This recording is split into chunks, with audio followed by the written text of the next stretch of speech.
दोस्तों नमस्कार। 15 अगस्त नज़दीक है। इस बार का स्वतंत्रता दिवस कई मायनों में वैशिष्ट्यपूर्ण रहेगा। हमारा देश आज़ादी के 75 साल इस बार पूरे करेगा।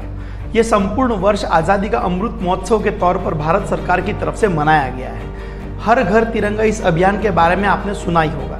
तो चलिए देखते हैं कि तिरंगा ध्वज किस प्रकार लहराया जा सकता है। इसे कौन, कहाँ और कब लगा सकता है। क्या प्लास्टिक का तिरंगा ध्वज बनाया जा सकता है?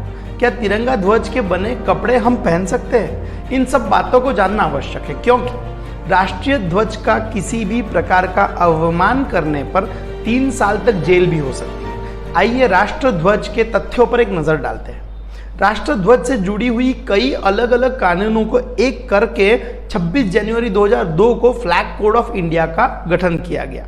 उसकी कुछ प्रोविजंस को हाल ही में बदला गया है। इसके तहत राष्ट्रध्वज कॉटन, पॉलिएस्टर, सिल्क या खादी का हो सकता है। प्लास्टिक का राष्ट्रध्वज बनाया नहीं जा सकता। पहले मशीन पर बनाया गया ध्वज स्वीकृत नहीं था, लेकिन अब मशीन वोवन ध्वज बनाया जा सकता है। राष्ट्रध्वज सरकारी एवं प्राइवेट ऑफिसेस में तथा घरों में भी लगाया जा सकता है, लेकिन आम जनता अपनी गाड़ियों के ऊपर राष्ट्रध्वज नहीं लगा सकती।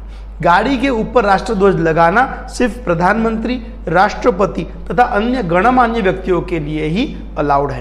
पहले सूर्योदय से सूर्यास्त तक ही राष्ट्रध्वज लहराया जा सकता था, लेकिन अब फ्लैग कोड में किए गए बदलावों के तहत राष्ट्रध्वज 24 घंटे लहराया जा सकता है।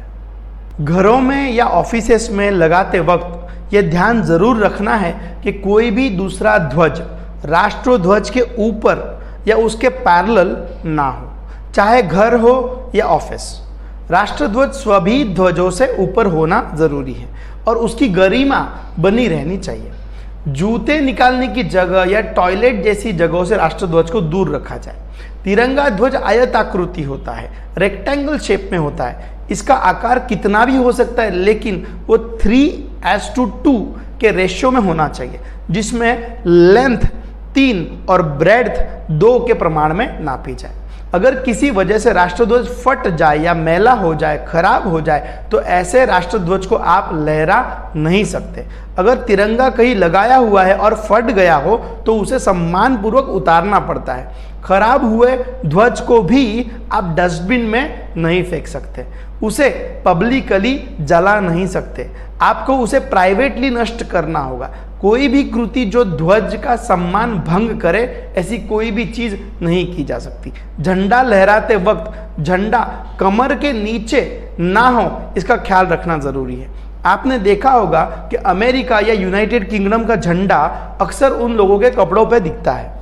उस झंडे के टी-शर्ट्स या शॉर्ट्स लोग पहनते हैं, लेकिन भारत का राष्ट्रध्वज पहना नहीं जा सकता। सिर्फ भारतीय ही नहीं, बल्कि कोई भी भारत का राष्ट्रध्वज नहीं पहन सकता।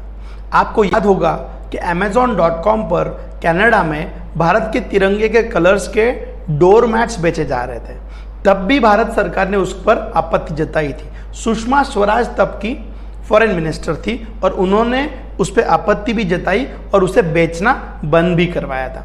किसी भी प्रकार का राष्ट्रध्वज का अपमान करने पर 3 साल की जेल का प्रावधान फ्लैग कोड ऑफ इंडिया के अंदर दिया गया है। दोस्तों, हमारा तिरंगा हम सब भारतीयों के लिए सर्वोच्च स्थान रखता है। इसे हमें स्वतंत्रता मिलने के ठीक पहले 22 जुलाई 1947 को कॉन्स्टिट्यूएंट असेंबली ने पहली बार ऑफिशियली स्वीकृति दी थी। इस तिरंगे के लिए हजारों शहीदों ने अपने प्राण न्योछावर किए हैं। इसीलिए हमें हमारे तिरंगे का मान रखना अत्यंत आवश्यक है। आप भी इन सभी नियमों को समझें और दूसरों को भी समझाएं। अगर कोई भी तिरंगे का अवमान करता दिखे तो तुरंत उसे रोकें। 13 अगस्त से 15 अगस्त तक अपने घर पर तिरंगा लहरा के हर घर तिरंगा मुहिम का हिस्सा बनना भूलें नहीं। हम आशा करते हैं कि आप सब इस बार स्वतंत्रता दिवस पूरे हर्षोल्लास से मनाएंगे और स्वतंत्रता का अमृत महोत्सव यादगार बनाएंगे। ये वीडियो ज़्यादा से ज़्यादा लोगों तक पहुंचाने के लिए इसे लाइक करना भूलिएगा नहीं। जय हिंद।